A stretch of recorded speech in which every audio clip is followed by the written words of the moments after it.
Welcome, everybody. This is Donna Gates with Body Ecology Living. Thank you for joining us today. This is a topic that I think you're definitely going to want to listen to, and it's about the skin.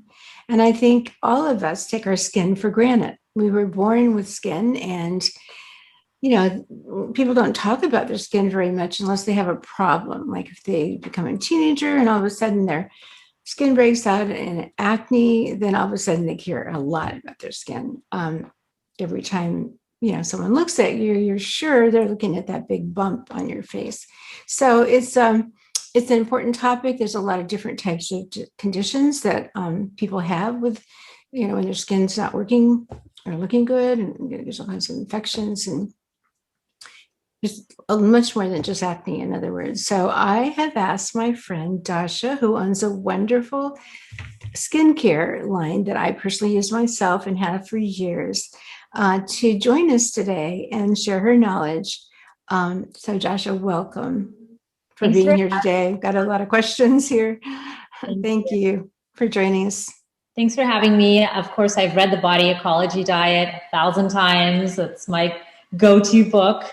Taught a bunch of lectures specifically on the connection between your diet and your skin, your gut wellness. My mom has as well. So this is a huge honor for me to be here. Thanks for having Oh, me. great. Thank you. Well, actually, we should probably tell everybody how we met years ago, probably at least 10 years ago in Erewhon in West LA. And you and your mom came up to me and introduced yourself and said you were big fans of body ecology. So that was the beginning of a wonderful friendship. So, and I was really impressed when you gave me some of the products, and especially I love the cleanser, for example, and I've just been using them for a long time now, and I'm always, there's so many things out there, so many choices for people to use, but I knew I could trust the products that you and your mom made. Now, could you just start off by telling me, how did you get started? Like, what made you create a skincare line? And skincare line, I guess, is what basically you have. You're not into makeup, so. No, we just purely focus on skin health and wellness. And back in 2006, my mom started working on her own product line. She was an esthetician and she came from the Soviet Union in 1992. And it was really tough for her. She had a hard time adjusting. She didn't know the language. She was in a new country, totally new environment. She discovered herself in skincare. She went to beauty school and everything just made sense for her. And she found her true calling, and her love was skincare.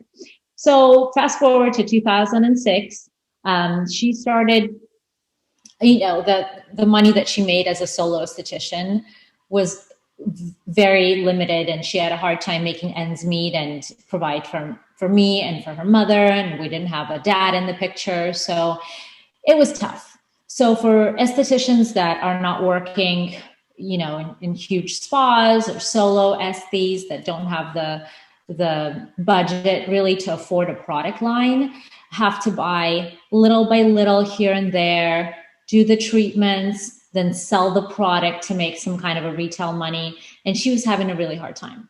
So as she was doing that day to day, looking at all these different products, researching, she found that there was a gap in the professional market. There was no brand that was dedicated to solo estheticians, that didn't have these huge minimums that you had to spend thousands of dollars to buy into the line, that had clean ingredients. She started researching and she just said, you know what, let me try and let me create something myself. And what we wanted to do was create a line that was essentially just targeted treatment products for 3 specific issues: anti-aging, so wrinkles and sagging skin, and of course maintaining your barrier, hydrating the skin; acne; and hyperpigmentation. And even now, I find that this 3 issues are the most reasons that people come to see an esthetician. These are the biggest reasons, concerns that they come to see their esthetician, either the, dryness or premature aging or acne or hyperpigmentation. So we created the line, and we started adding little by little. At that time, I was in university for marketing. And she said, this is great, but if you want to help me, you have to go to beauty school, because we can't just be making products without having a proper education in cosmetics. I didn't want to do it, but I ended up doing it, and I had a lot of fun. And I started helping my mom. And then in 2015, when she passed away, unfortunately, I took over. And, the next day I went to work. Next day. And it's because work was my happy place, and I just wanted to be in that wonderful, nurturing, happy environment of my customers, my product, my little world. And since then, I've been working on adding just a few little items here and there. We have some devices, we have some tools, just adding a little bit, because we don't want the line to get so out of hand that there's so many options that would confuse somebody. Well, I have to be honest and tell you that I think it's there because you have so many options. And I wanted to ask you about some of them. They all work. So I guess you can't go wrong with anything that you pick. So I put together some questions that I wanted to kind of ask you about. So the skincare line is for people with acne, all other people who have sun damage, or also hormones. Like I noticed that, the dark marks are really from a hormone imbalance, really. And then, so I pretty much answered that. I think that who's it for, but what sets Saian apart from the other skincare lines? Like, what did you do to make it, better than all the other ones your mom was looking at or trying to use? Well, we really focus on the professional aesthetics market to really help them out. So we don't have a huge minimum order for estheticians to buy into our line. So even, Susie esthetician with just one treatment room, she can afford to buy the products and to treat the clients. The product is very clean. And so we don't sell on Amazon. This is something that I want to keep just to professionals and to our customers. I don't want it to be a commodity, because we're a very small boutique line. So I don't want to get out of hand and just be everywhere. And our company is small, so we're all woman owned. All girls work in our company. They're all estheticians. It's a family company. So I think by keeping it small, I'm maintaining the kind of boutique feel of it and the personalized attention. When people call us, we still have a phone number to call. I know a lot of brands don't even bother with calling in. You just go online and, you talk to a bot online, or you just purchase. So we like to be there for our customers. If you want an esthetician to speak with you, they can either pick up the phone, you pick up the phone and call us, or we have a live chat where an esthetician can answer your questions. But I think really what's important is we connect through the end customer, which is everyday people, through the estheticians. And we have that bond with the estheticians. And it's really who your skin journey guide is your local esthetician, because we can all just buy products online without really knowing how to use them, if we're doing this correctly, how often to use. But if you create that bond with a local person, you can go in for facials. And that's a self-care ritual that you can't do at home. It's nice to go in and get pampered, to have somebody apply a mask, to do a nice massage, lymphatic drainage. It all matters. That was actually one of my questions is, can you do a at-home facial? But it sounds like people need to, they can purchase the products, even call and get help on which ones to purchase, and then bring them in to their face for their facialist to use. their esthetician to use. That's probably the right way to say that. Yeah, estheticians all have their favorite products, and they'll have something there. If you go to your local person, you can always say, "I use cyan at home. Have you heard about this product?" Oh, if you haven't, here are the items that I use, and she'll take a look and she'll say if she approves. But a home facial is definitely great. With COVID, everybody's been doing things at home. Who was going to the facialist? Nobody. Everybody was at home doing their masks and their nails and doing their haircuts. So it's good to know how to maintain your skin at home. It's very important because a facial treatment is just once a month. But what you do every day is what's going to be reflected on how your skin looks at the end of the day. Yeah. Well, that is one of my questions. Can you kind of go through a basic skincare routine that we should all be doing? Absolutely. So first of all, no two people are the same, right? And if no two people are the same, no two skin routines are going to ever be the same. So it's going to vary from person to person. And of course, as the seasons change, the products and the ingredients that we're using are going to change a little bit. So for the most part, you want to keep in mind that you need to have a good cleanser, and you're going to be using that morning and evening. No matter how tired you are, I just want to emphasize this for everybody who goes to bed with their makeup on. Please don't do that, because this is going to be a pore clogging fiasco. So don't ever go to bed with your makeup on. You're going to use your cleanser morning and evening. After that, you're going to want to tone. So you bring your pH back to normal with a good toner. And the toner can have witch hazel, it can have comfrey, sage, any kind of bouquet of nice herbs, chamomile, that's going to refresh your skin and bring that pH quickly back to normal. Otherwise, it takes about 20 minutes.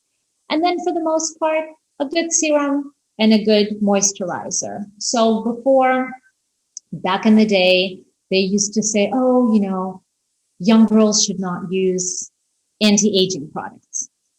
Because before, and this is 50 years ago, 60, 70 years ago, all the anti-aging products were very thin. And the ingredients used to stay on the surface to create an illusion of hydration. But what this really was, it's just a moisturizing effect that makes you feel hydrated. The products of today are different. So you can use anti-aging products even if you're younger, because most products now are based on, of course, water. Everything should be based on water, but hyaluronic acid, peptides, which are bonds of amino acids, a lot of good oils. Our product is based on apricot kernel oil, jojoba oil. So they're very clean and pure. And it's not going to clog the skin or be comedogenic. So absolutely okay to use a good serum and a cream, one on top of another. And then an SPF. Very important. SPF, I can't stress this enough. A lot of our skin concern later on comes from bad sun protection habits. Yes. So, and what is the minimum? Like you see 15 and 30? Minimum 30. I wouldn't even use 15. So actually SPF defines how long you could be in the sun. So let's say 30 minutes in the sun without sun protection, or 30 minutes in the sun with sun protection. So that's a 30 or that's a 50. I would say don't use anything that's under 30, but you have to reapply. So as our skin has sweat glands and we have oils that are secreted all day long, your SPF protection fades after about 2 hours. So you have to reapply. And I have even now, I have the skin protector for going out in the sun, but I didn't realize you have to reapply it. That's interesting. I just put it on one time. Reapply all the time. And here's the interesting thing. This is just the 2021 new ingredient information that I've been researching this year about all the new types of skincare that's coming out. The exposure from our devices, and in 2021, that of course went up because of all the Zooms and the telecommunications. can also cause sun damage, just like UV damage, Wow. just like the sun damage. Just from sitting in front of your computer? Right. Wow. And I've never used SPF indoors because I didn't have this information. I would just do my daily routine. If I wasn't going outside, I wouldn't put SPF. But now the studies show that you have to even use SPF if you're going to be on long Zooms or in front of your computer all day, to protect you from that UV and from all the blue light. That's interesting. I didn't know that either. I'm sure most people didn't know it. It is new, but one of the things I hate when you go to somewhere like Florida, everybody has their sun, skin protector cream that they're putting on, and they're so thick and gooey and yucky. And I hate putting stuff like that on my skin. Yours literally disappears. And I think, gosh, is it working? I don't even feel it anymore. But I don't like to feel heavy things on my skin. My skin broke out when I was 15. So my mother marched me to the dermatologist who put me on antibiotics, and I stayed on them for years, which is how I got a lot of things screwed up in my body, including candidiasis, which is one of the things that a major focus for me. And then, but also birth control pills came out right after that. And they put women in my age group on very high doses, way dangerous doses that they would never do today, but they didn't know better. So anyway, so I have that memory, and I had oily skin. And I remember the doctor said, well, you just got bad genes. And then you're just going to have to live with broken out skin unless you stay on these antibiotic. But they were wrong. And once I actually changed my diet and really got on the right diet, actually bought the diet I promote and addressed the yeast infection, I've had good skin ever since. And even when I do go for facials, they always comment on how good my skin is. And I think, oh, good.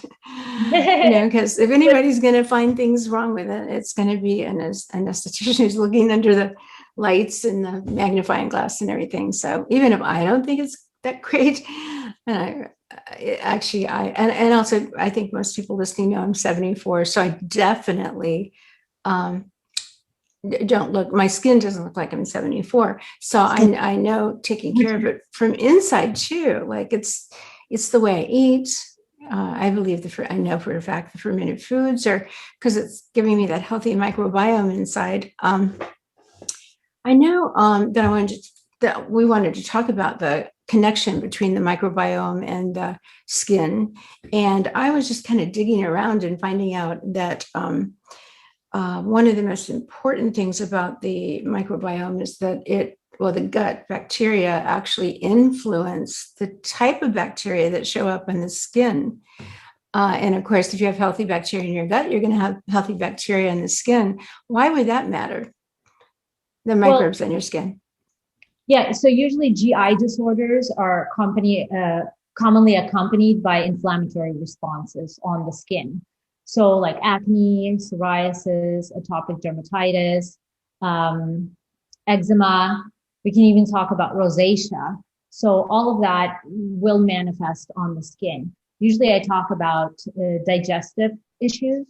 It will come up here around the jaw. Every time I look at a new client, if I'm doing a consultation, I'll check here and I'll know right away. And I'll ask them, what do you like to eat? Do you eat a lot of dairy, coffee, sugar, right? Alcohol, bread, pasta? Yes, I do. Then I run my hands here because they're wearing a gown usually when they're laying down for the facial. And I usually run my hands down the side of the arms, and then I'll feel the little bumps here. Mm-hmm. And I'll ask them, do you eat a lot of citrus? Do you have any allergic reactions to any foods? And it's usually a yes. And also, I've always thought the bumpy things on the side there is like a essential fatty acid deficiency too. They're not eating the good fats, omega-3 fats and all. And although interestingly, everybody loves omega-3 and they've made omega-6 seem like really a bad fat, but some like flax and certain unrefined oils, like sunflower oil that's in everything, is bad for you. But when it's unrefined, it's an omega-6 that's good for you. I know there's a company out of Canada named their name is Flora, Flora, and they actually make an unrefined pumpkin seed oil and an unrefined sunflower oil, and that's a good source to get some omega-6 and flaxseed oils too. Oh, I love, I love Yeah, it. and Yeah. so anyway, I just want people to know that omega-6 not necessarily bad, especially your skin needs both too. Yeah. So Of course, and of course, the skin performs a lot of regulatory functions. So when it's in homeostasis, like the protection, temperature regulation, water retention. So skin feels everything. It's the largest organ in our body. Of course, you're going to have some manifestation if you have any issues in your gut or kidneys or liver. You're going to see projection on the skin. And there's a lot of books on traditional Chinese medicine that talk about the connection. And this is why there are different, channels and meridians. They always connect everything in the body. It's not just a coincidence that it manifests itself on our face. And we could just tell scaly skin. Let's say if somebody's having a liver problem, you could see eczema, dry skin, same with kidneys. When you're not filtering all those toxins, the toxins will accumulate in the layers of the skin and it will project. Yeah, I wanted to be sure we talked about that because the liver and the kidneys are both the major organs of detoxification. And when they're not working and you're not detoxifying, then it comes out in the skin. But the liver, produces bile and puts the toxins in there and drops the bile down into the gallbladder until we eat, and then it goes into the small intestine.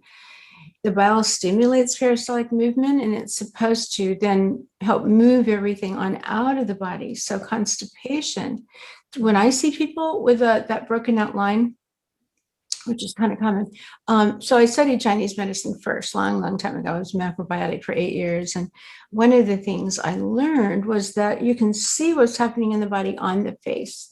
And so down here, yes, but even the colon line goes way up along the side by your ears and over your cheekbones and toward your nose and back down again for people that are not able to see the video. But and in the in-between is lungs, that area of the skin. And so the lungs and large intestine are yin-yang pair in Chinese medicine. And even when there's a lot of, breakout on the cheekbones, that's the curvature of the two curves of the colon where there's material stuck. And so I actually have for years been a big believer in certain, not that everybody needs them, but I think that enemas and colonics, enemas are the least expensive way to go, can be very important for people in the beginning because, detoxification, just putting something on your skin isn't enough. I know you agree with that. Of course. My mom used to say this. I don't know if this is, it sounds correct, but if you start any kind of cleanse, you always have to start from the colon because when everything else comes out, it will come out smoothly without any issues. And we used to love the dandelion tea and recommend for everybody on every stage of cleansing because you could see such a big difference even in the whole skin appearance just from drinking the dandelion tea. Your eyes become brighter. Oh, wow. That's good to know. I didn't know that. And we have a product called Livermint, which is for the liver to help increase bile flow and get things out of the body. And when I take that, I know it's helping my skin, but I'm definitely going to start drinking dandelion tea now. Oh yeah. Yeah. The flavor is not my favorite, but no, it's not. the roasted, the roasted, the root, the root, and it's supposed to feel very toasty and delicious, but I didn't get the same, response. And she said, you have to drink it. It's so good for you. This is just going to clean you. And it's so good for your liver and for your kidneys and for, your whole face is going to glow. So I have to start up again. I haven't been drinking since I don't have anything over me. I know I pick teas too by how they taste instead of what they do for you. But I have also started putting a little bit of oat milk and taking one of those little whipper things and making like a frother, that's what it's called, and making like a little latte. And then I put our new, we have a new sweetener coming out, and I have it already. So I put a little bit of that in there. It's very delicious. And actually, it makes anything taste better. A little oat milk, stevia even, and probably the rest of the dandelion tea too. Yeah. So that's, Okay. yeah, you have to try that. Well, so in the world of facials, I wish your mom were here to ask this question. So when you get to the spa, and they give you this long list, so we can do a deep pore cleansing, and we can do a microdermabrasion kind of a cleansing. What are the good ones to, like, how do you need, should you start with the deep pore and then come back and do another type, or what are your favorite types of facials? I'm going to say from my experience, and I've been licensed since 2007, so I've seen my share of all kinds of treatments, and I've written for magazines about treatments. I don't like the long menus, to be honest, because these are so confusing. And when customers come, they don't know what they want because they're not assessing their skin from a proper esthetician's point, right? When you actually look under a magnifying lamp, you determine the skin type, you see what the needs are, and you can pick the proper treatment. A lot of ladies or gentlemen, when they come to the spa, they want to have the same thing that they saw on social media or they saw on television, or the friend told them, oh, you have to have this device or this laser or this radio frequency. I had it, it's wonderful. And they want the same thing, but not everybody's needs are the same. Not everybody's the same on the Fitzpatrick scale, which is, how dark the melanin is in our skin. So some of the treatment is contraindicated for some people, right?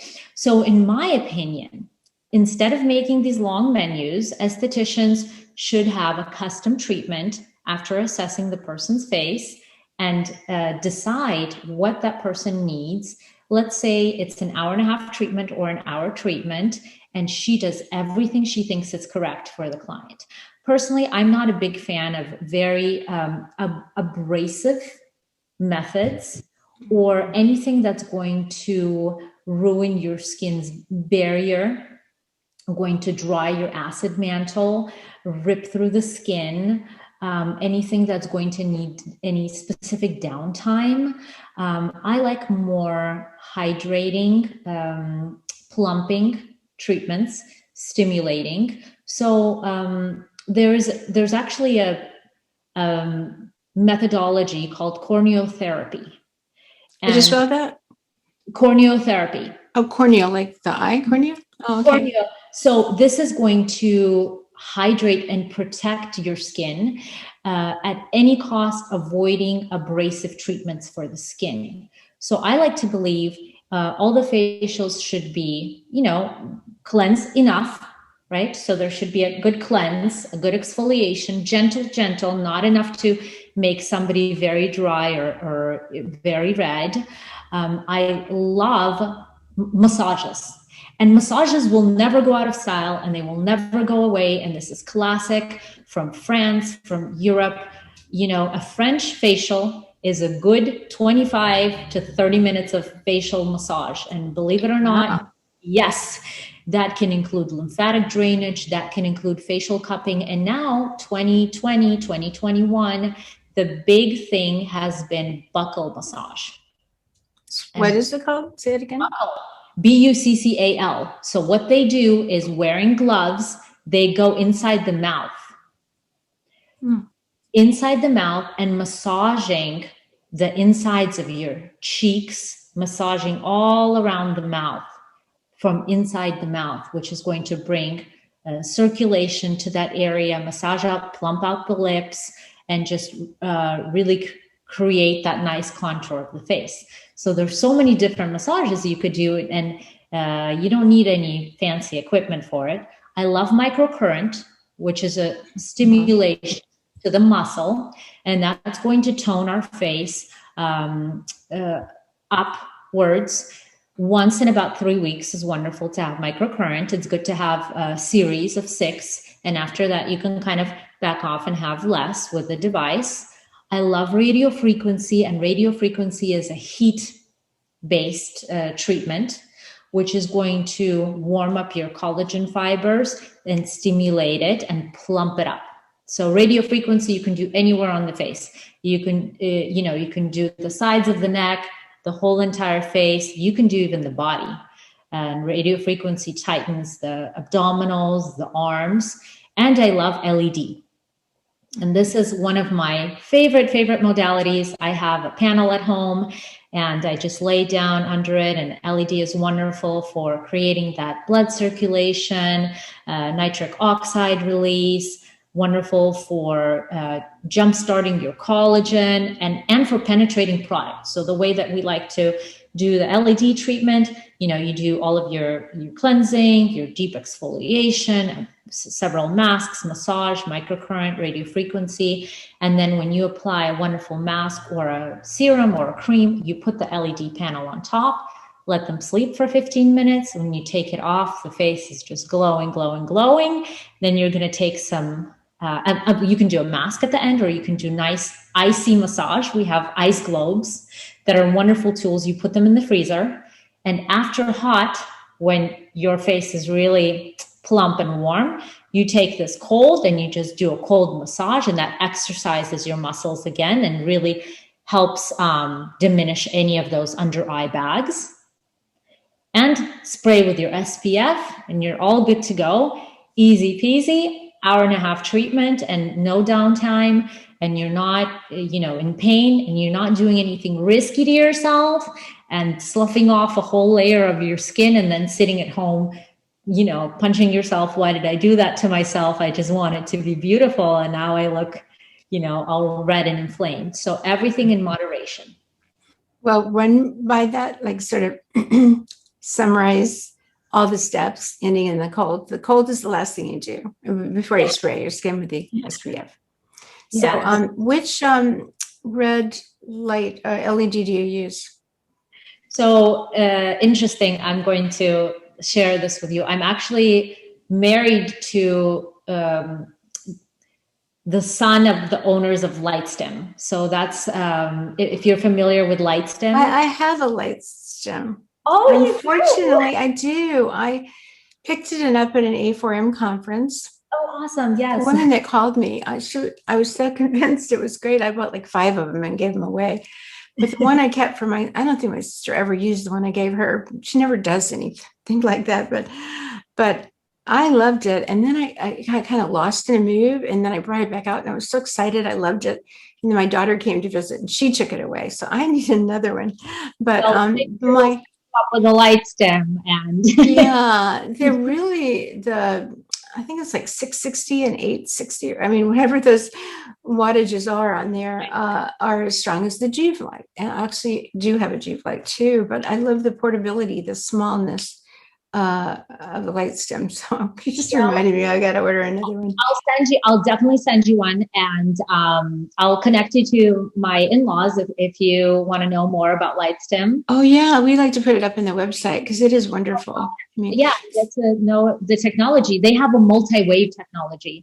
So yes, exactly. They have the red light, the amber, the infrared, invisible to the human eye, and all of that just goes very deep. And the important thing about the light, why I think Lightstim is just so much smarter than devices that are far away from you, right? They figured out how close you have to hold it to the skin, because a lot of the devices don't take into consideration that you lose a lot of those wavelengths by just sitting in front of the device. Yeah, too far away. Exactly. It's that distance. So when you put it on, sometimes I watch television. I have my Lightstim, just right on my face. Yeah, exactly. I was doing that too until my daughter took them away. Okay. Don't push it. I said I like the feeling. So but how close are you holding it? I was doing about 6 inches. Oh, you just put it on the skin. Oh, right on the skin. Oh, because I was don't holding press it like I do. I think 6 inches, like a few inches. Yeah. Oh, it's okay. You could actually touch the skin then with it. Yeah. Oh, okay, good. Oh, that's good to know. And that builds collagen, which is really important. Small world. Yeah, I had no idea you were married to the owner of that company. That's amazing. It fits. She has your book. I'm such a fan. I've given her Oh, two of your books. I said, you have to read these. And she has it. She has it right there. I said, oh, cool. yeah, I'm going to talk with Donna today. Oh, well, and And this I was said, not planned. I did not plan to even ask you about this. So that's so amazing. Because I can't tell you the number of times I wished I had, like if I sit down and watch a great show on PBS or something, I'm thinking, oh, I wish I had the light stem to put on my face while I'm okay. watching this. Okay, well, okay. So I have a bunch of other little things to share. And please chime in anywhere you want. You had mentioned about inflammation. Well, the gut microbes, they contribute enormously to anti-inflammatory skin. So that's another really important reason to have to have the right kind of bacteria in the gut. And the bad bacteria, they produce toxins like lipopolysaccharides that definitely shows up on the skin. But the other thing is that here's a big thing that people don't know about is that if we're eating a meal and it has animal protein in it, and you don't digest that animal protein, it turns into ammonia. And ammonia down in the gut actually causes inflammation and it affects the brain. It's got a big effect on, you don't think clearly, like you're very spacey. But ammonia is also, let's see, there's something important I want to say about it. So hold on one second. Let me just check my notes over here.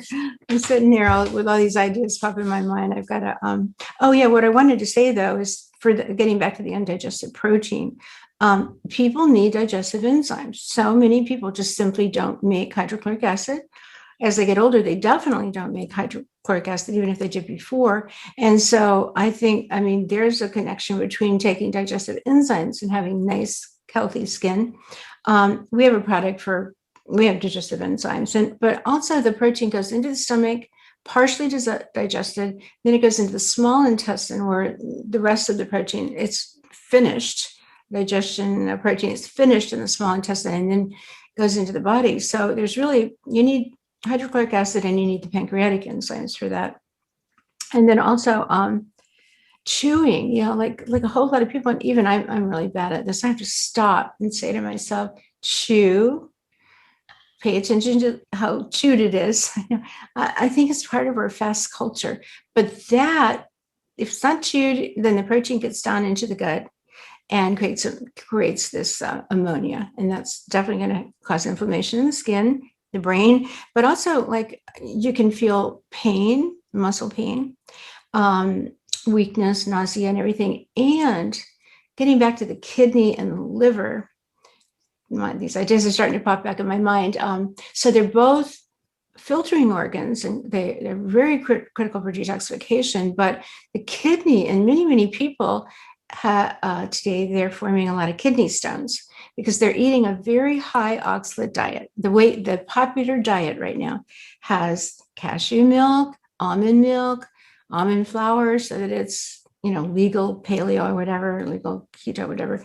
And so lots and lots of nuts and seeds, even if people go vegan, they eat a lot of nuts and seeds. Many of the things like sweet potatoes, spinach that people are putting in their smoothie, whatever. There are just a lot of foods that are very, very high in oxalates, and all their oxalates are always in plants. They're never in animal proteins, always in plants. And they're like tiny little shards of glass, very tiny, microscopic, and they prevent the plants from the insects from eating that plant, or you wouldn't have any plants on the earth. But some plants are very, very high. So I like chocolate, which is super, popular. And so people are getting too many in one day's time. So I'd like for people to be mindful of the foods that are high in oxalates.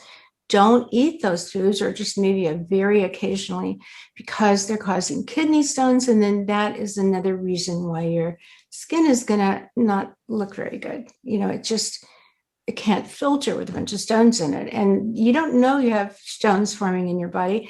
And so also another thing that people have today is muscle weakness and a lot of pain in their back and around their kidneys area and all. And those could very well be from stones, but the stones can form in the muscles everywhere. I mean, anywhere the blood travels to the cells. they can take the oxalates to that cell and damage the cell, damage the mitochondria inside the cell. So I just wanted to, these things started popping in my mind alcohol, by the way, damages the skin. Do you want to say anything about that? Because I know, don't you think people that smoke and drink, it really shows up in the skin? Absolutely. Well, first of all, free radicals. You need antioxidants, a lot of antioxidants if you're going to be smoking. If you think you're going to make a dent, to be counterproductive to that, absolutely damaging your skin. Second of all, alcohol, of course, creates glycation, just like any other sugar process, sugar. And what glycation is it takes place in the dermis when sugar attaches to collagen and elastin and makes it brittle. You could see right away on somebody's face if they're going through that process. The skin is very inelastic. If you pull it, it doesn't bounce back easily. Very brittle, very sagging, and looks crepey. So, of course, as a result of alcohol consumption, and of course, cigarette. You shouldn't smoke nowadays. Now we know the consequences of. People are going to the little vape, the little pens. I see so many people, they don't smoke anymore. A regular cigarette with smoke and smell. They've got those little black pins. So I'm not sure we're doing less. A lot of chemicals, yes.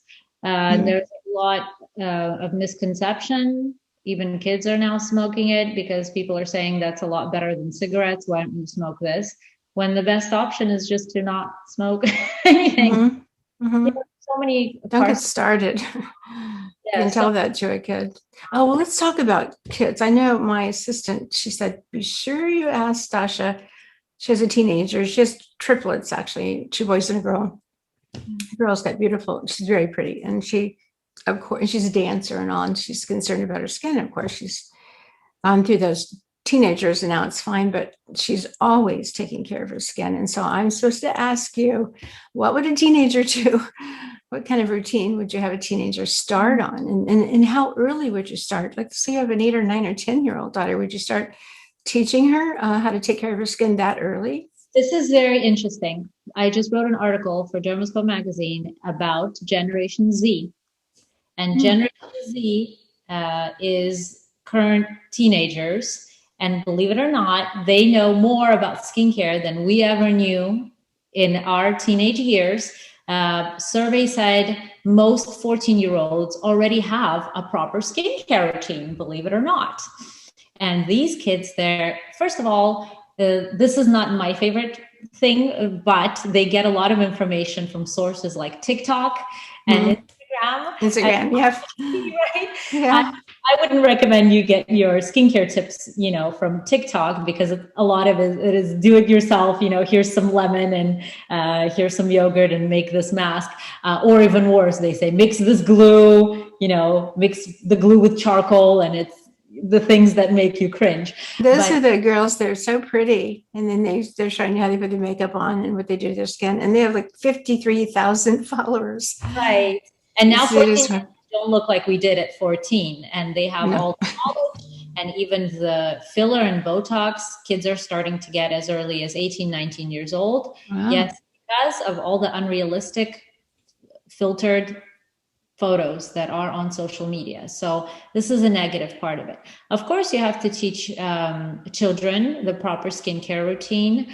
Unfortunately, around 12, 13, 14, when puberty hits, it does create a lot of issues with the skin. So a lot of hormonal issues, a lot of, blemishes come out. And the first thing we think about when we think about teens and skincare, we always think about acne, they have acne, but not everybody has acne. So we have to just see what their skin looks like. If they're okay, if they don't have any acne, a good routine would be to wash their face, especially if she's a dancer.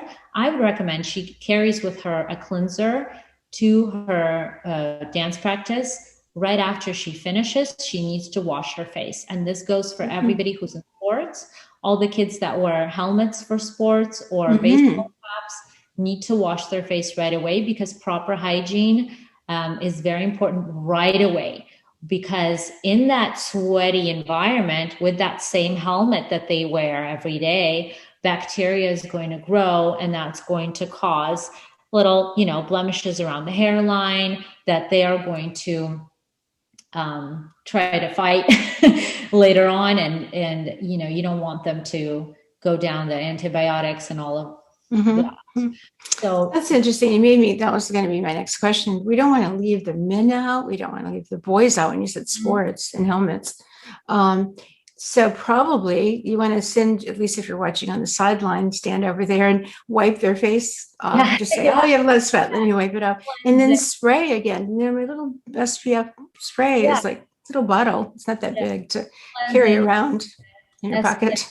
And then a lot of times, if you're using a cleanser that is very drying, even kids with acne can have dehydrated skin. And I know this is very strange for us to say, oh, acne, dehydrated. You always think of acne as being oily, right? But trying to absorb all that oil with the proper face wash, sometimes the skin tends to be a little dry and tight. So to ease the discomfort, a nice hyaluronic acid moisturizer that's non-comedogenic, and a sunscreen. You don't need to overdo it. Yeah. I have the one with the 6 peptides, hyaluronic acid, and I love that one. And I have this sleeping mask.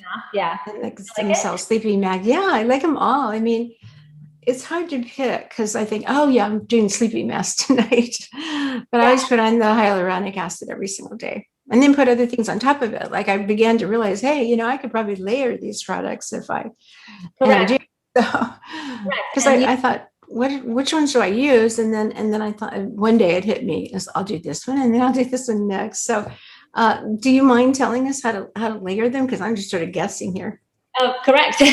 You're very correct. So first, you're going to always apply everything on clean skin. So wash the face first and tone. That's going to be your basis for your whole routine.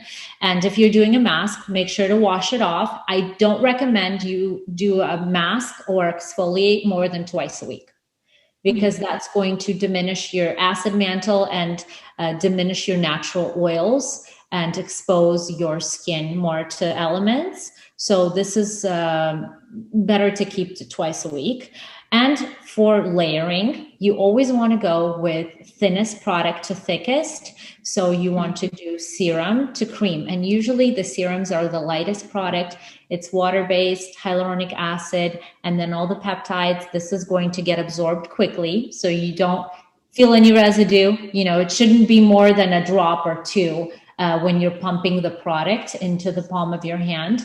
If you're doing a lot more than that, then it's just going to go to waste. You just need a little bit. So you're going to work underneath the eyes, making sure you pat down. Never apply product in a downward motion, because our muscles have a memory. Our skin has a memory. If you wash your face and you use your towel on your face, wiping it strongly down, that's also going to cause some damage. You want to either air dry or gently pat up. So you're going to apply gently around your eyes, around the nasolabial folds. Don't forget the neck. Always neck for everything. Yeah. Always. So hard. That is the first of all, it's where you start looking oldest first. It's really the hardest part to keep toned and hydrated too. At least for me, I'm always working on my neck. And I also use a paper towel because I don't want to keep using a towel that I might have dried my hands on. So I'll actually take a paper towel and blot my face. Exactly. Correct. And then apply your cream on top of that. So again, you want to get the neck as well as under the eyes, nasolabial folds, the whole entire face. And I like to do the hands as well, just because as the neck, the hands show our age very quickly, because when we were young, we didn't know about the sunscreen everywhere, right? So this is what's going to show. So do the same thing that you do for your face. For the hands, apply a serum and a cream, and then you can do your sunscreen. We now have 2 new sunscreens you haven't tried yet. They just came out a month ago. We have a tinted sunscreen, which looks just like makeup. It's very light, but it just looks like a little BB cream. And we have just pure mineral sunscreen, which is a thicker one. As you said, oh, I'm spraying with a sunscreen and I'm not sure if it's thick enough. Well, you can do, if you want to do a thicker sunscreen, you can always do the thick sunscreen first before you leave the house. And then you could reapply by just spraying the spray on top of that. So in 2-3 hours, when you feel you've been outside, you need a little reapplication, you just do that with a sunscreen on top. And that's an easy routine. And then we have minerals, they're called ancient earth minerals, and we have them as a liquid and a capsule, but I take the liquid, dilute it just a little bit, put it in a spray bottle, and a lot of times I'll spray my face and neck and everything, and even my hair and eyes, but because they're humic and fulvic minerals, and I know the bacteria love them. They actually make them to feed themselves. They make them in the soil. They're ancient minerals, actually.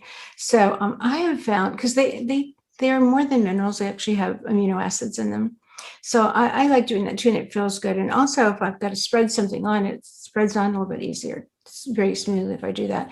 But I wanted to ask about peptides, because people see them in products, but what are they? Different peptides are serving different functions. So peptides are essentially chains of bonds of amino acids. The peptides that we use are generally for crow's feet and expression lines. And the peptides we use are palmitoyl oligopeptide, palmitoyl tetrapeptide, argireline, very important in high concentration, so higher than 5%. We either use a 10% or a 5%. We also use intarxetine, which is a very interesting peptide. It protects from the wind and the cold. We use the peptides for mimicking your own, kind of a Botox effect of the muscle holding firm, and in an all natural way. A lot of peptides perform a function of wound healing. So you can have a scrape or a cut. You can even use the facial serum to help it go down quicker.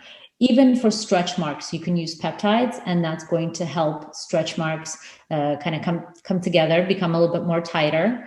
Also, some peptides, like we use Sympeptide for our eyelash conditioner, help your eyelashes grow. Wait, did you say some peptides? SYM. It's a grape peptide. Oh, I've never heard of that one before. Yeah. Pretty interesting, because a lot of eyelash products contain prostaglandin, and this is a type of ingredient that can cause the pupil of your eye to change color, to go darker. Let's say blue eyes can go darker. So a lot of ladies stop using this type of eye conditioner because they're afraid their eyes are going to change.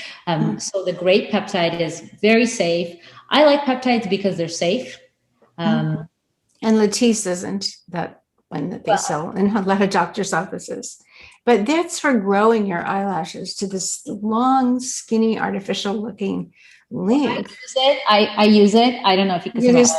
Oh yeah, of course. I figured they were natural.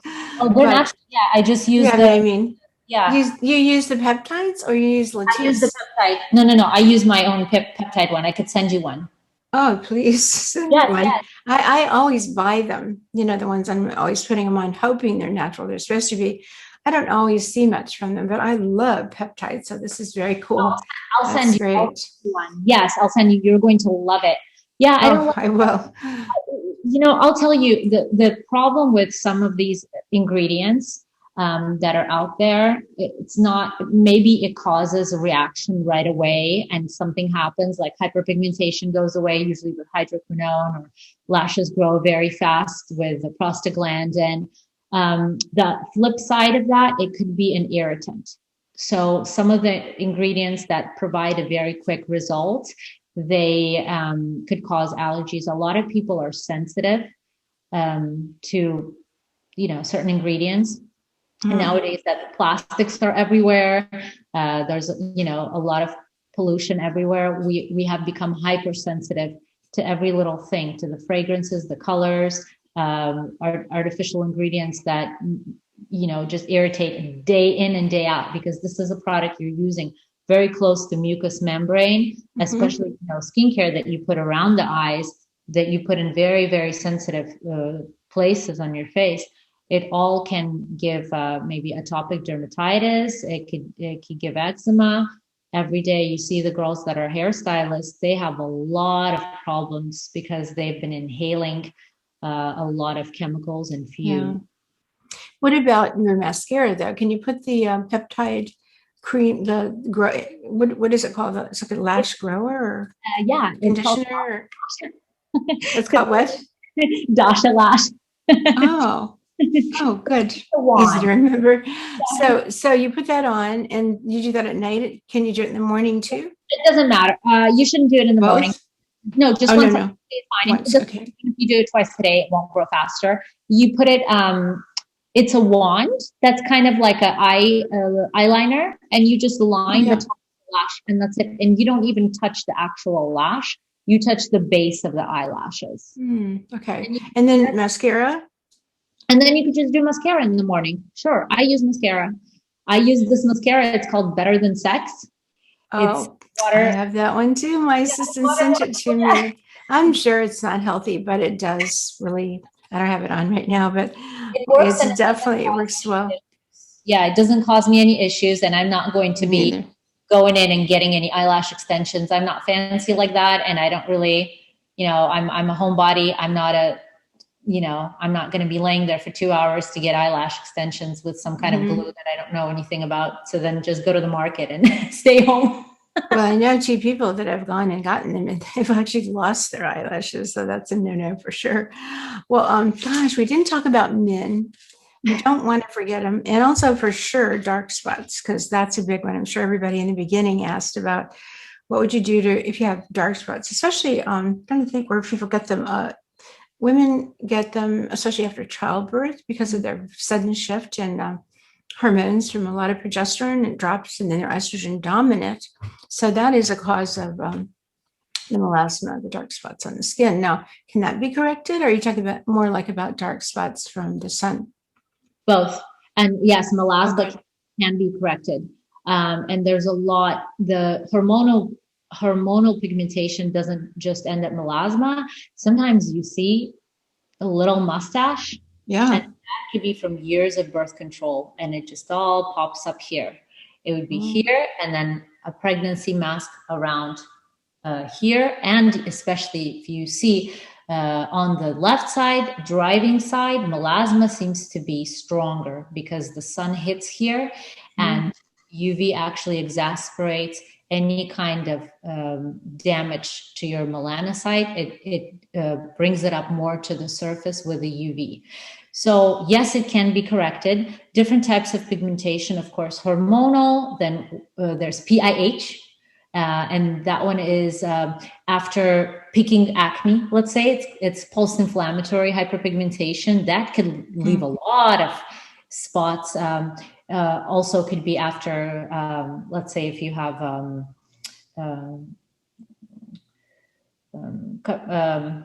want to say the men that have the beards and they have ingrown hairs, right? Oh yeah.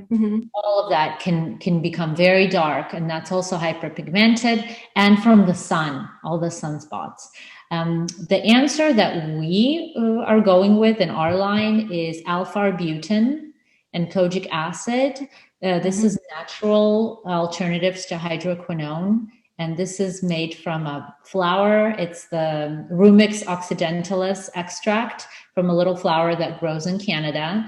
And it's very concentrated in alpha-arbutin. And this is a leave-in serum and cream that we have. And then the kojic acid that we have mixed with pyruvic and lactic acid, but the lactic is not from milk, it's from mushrooms. It's still a vegan product. Is for the exfoliation portion of it. Usually, if the hyperpigmentation is fresher than 5 years, it is possible to treat it. And that's with product. I wouldn't recommend doing the lasers to treat pigmentation. I would start with product first to see how that goes. A lot of people just go for lasers, everything they can get their hands on, peel, right?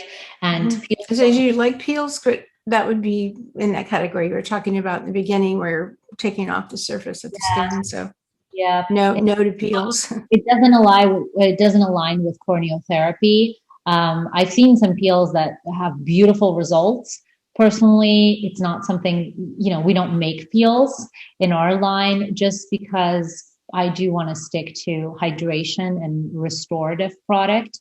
And I'm afraid that people are going to mess up. Mm-hmm. And there's always a human factor. And unfortunately, you hold it 2 minutes too long and you could ruin somebody's skin or your own skin. And I don't want to be that person at fault when they say, your product ruined my skin.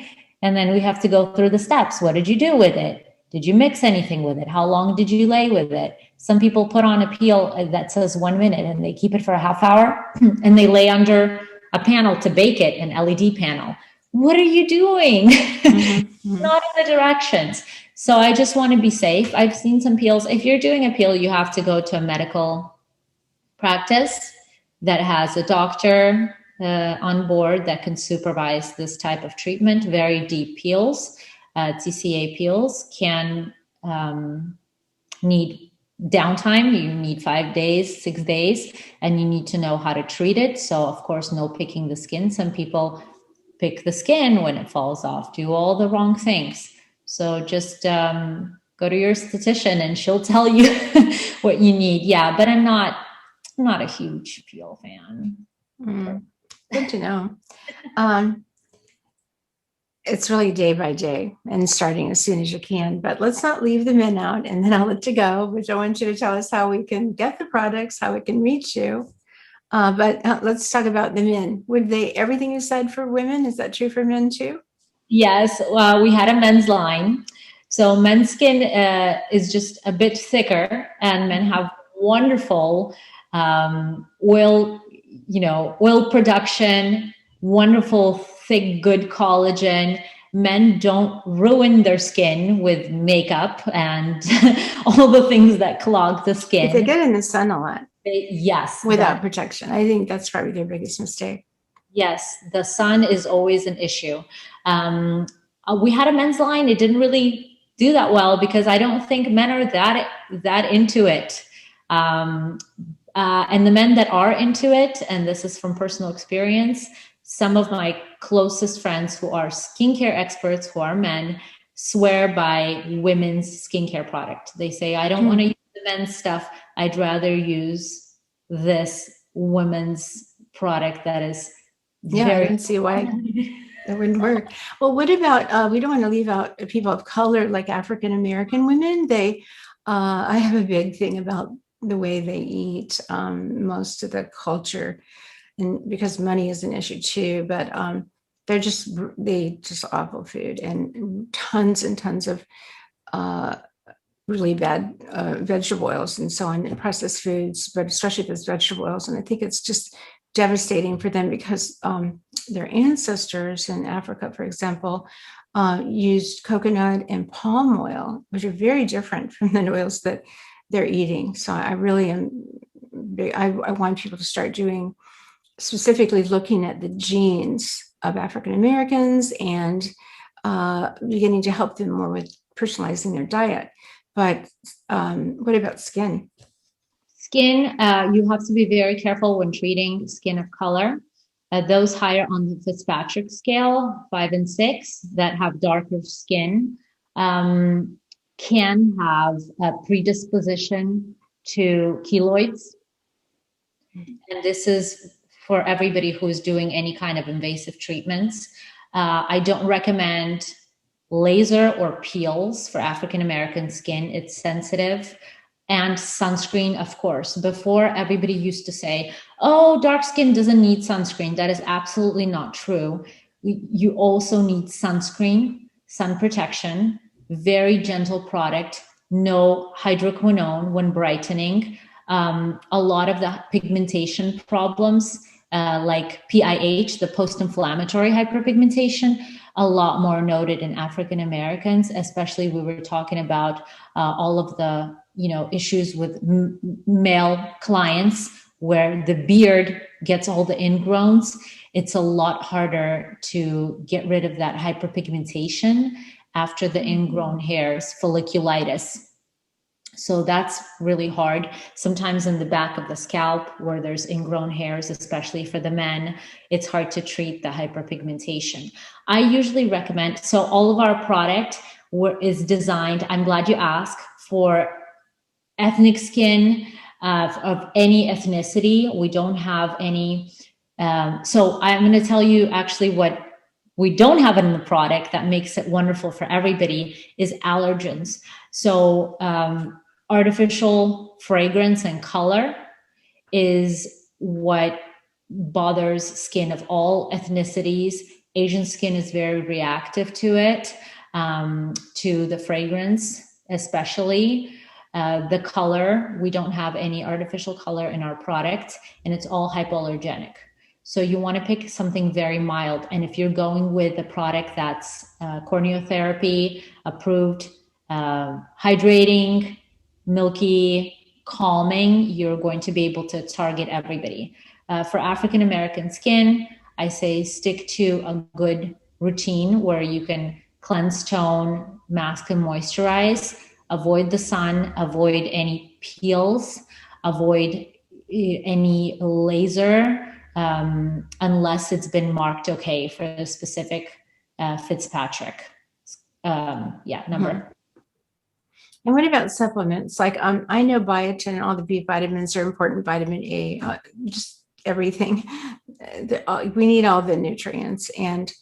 But again, that's fixing digestion, having a healthy gut, so you do absorb your foods. I don't know that you have to take supplements, but biotin, I think, is really important because so many people with skin problems and hormone imbalances, what's really at the root cause of that is their yeast infection, which they could have very well been born with. Like I was always amazed years ago at all the children that are around the age of 2 that have eczema, and they had and diaper rash, and another sign of yeast in a baby is cradle cap, which in an adult is called dandruff. So that's yeast, so yeast infection. So of course I'm going to put a plug in for the Body Ecology Diet because it addresses that very well. But biotin is very deficient. And actually, cradle cap and dandruff is a sign of a biotin deficiency also.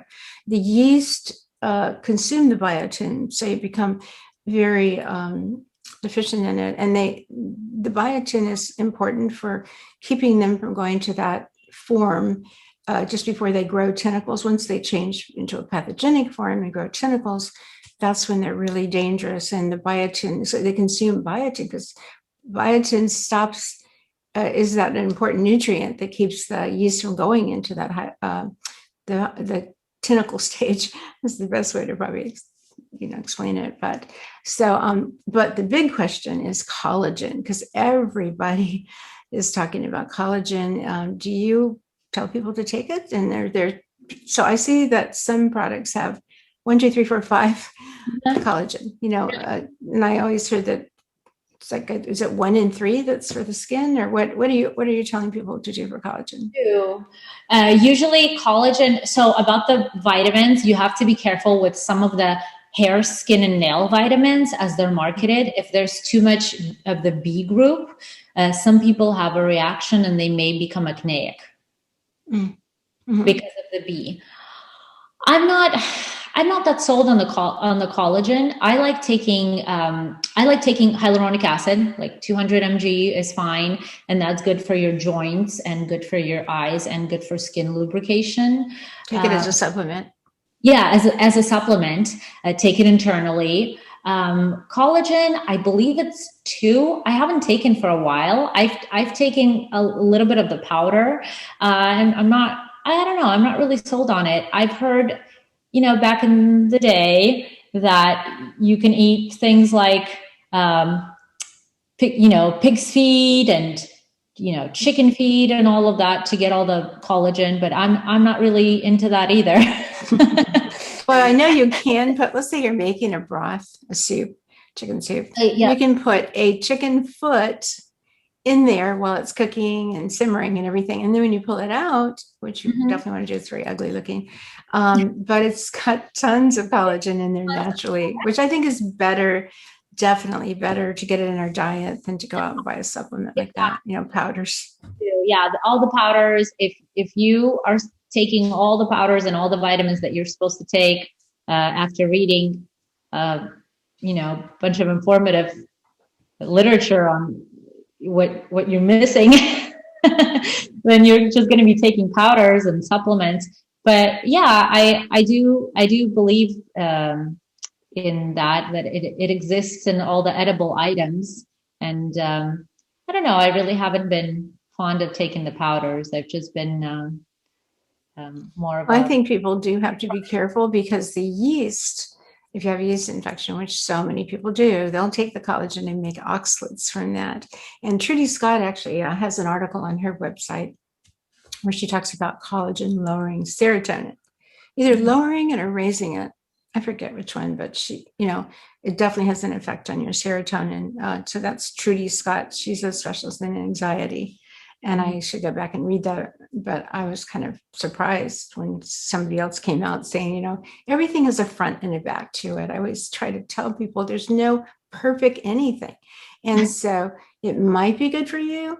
It might be bad, could very well be bad for you. I think antibiotics, if we understood that and we came, this great miracle drug called an antibiotic was unleashed upon the world years ago, people would have said, okay, look what it does. This is good, but what's the backside? And then we wouldn't have started killing the microbes in our gut, especially, but even affecting the microbes on our skin too. So that's my kind of wrap up. And well, gosh, Dasha, thank you so much. Gosh, this is way more information than I thought we were even going to be able to cover. But can you tell me and everybody else listening how people would find you and be able to order their products?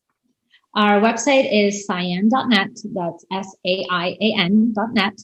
And you could look us up on Instagram. We are Saian_skincare. If you want to follow our posts. On the website, there's a little live chat if you want to talk to one of our staff members about the product or just give us a call. You can call us at 1-800-291-1130.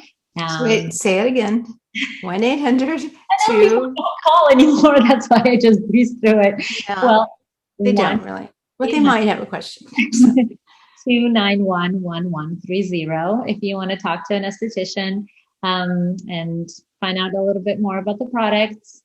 I hope we have another talk soon. This was really awesome. I had a great time. Well, I'm hoping that people post on our Instagrams, both of us, any questions they still want us to cover or any comments. What did they learn? What are they going to do now? What do they realize they've been doing wrong? So that's one of the things I like about Instagram. You can communicate with people. And skincare is fun. It's always changing. So if there's something that I talked about this year, maybe completely new next year, maybe some completely cool new ingredients that are out there for us to find out, new treatments. It sounds like you found the best. It's an amazing line. I have quite a few of them here and I love every one of them. Honestly, everyone, I feel so good about having them to be able to put them on because I don't have to make a decision about all that other stuff. Even when I go to the health food store, I feel like it's supposed to be healthy, but they're step down for me. I know I'm getting the best with your products. So thank you. Thank you for being on here, but thank you for carrying this much. And, I know what it's like to create products that have a lot of integrity.